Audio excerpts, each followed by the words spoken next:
మన ప్రాంతాన్ని అభివృద్ధి చేయాలని పుట్టిన ఊరికి మేలు చేయాలనే లక్ష్యంతో తన బిడ్డ వచ్చినట్లు ఉదయగిరి టీడీపీ అభ్యర్థి కాకర్ల సురేష్ తల్లి ప్రమీల తెలిపారు. సొంత డబ్బుతో ఎన్నో సేవా కార్యక్రమాలు చేశాడన్నారు.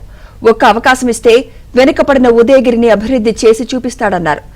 వింజమూరి మండలంలో ప్రమీల ఎన్నికల ప్రచారం నిర్వహించారు. 5 ఏళ్లుగా కనీసం కూలి పనులు కూడా లేకుండా ప్రజలు అల్లాడిపోయారని ఆవేదన వ్యక్తం చేశారు.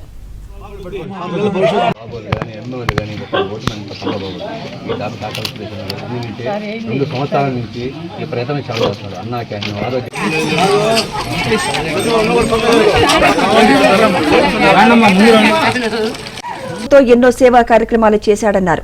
ఒక్క అవకాశం ఇస్తే వెనుకపడిన ఉదయగిరిని అభివృద్ధి చేసి చూపిస్తాడన్నారు. వింజమూరి మండలంలో ప్రమీల ఎన్నికల ప్రచారం నిర్వహించారు. 5 ఏళ్లుగా కనీసం కూలి పనులు కూడా లేకుండా ప్రజలు అల్లాడిపోయారని ఆవేదన వ్యక్తం చేశారు.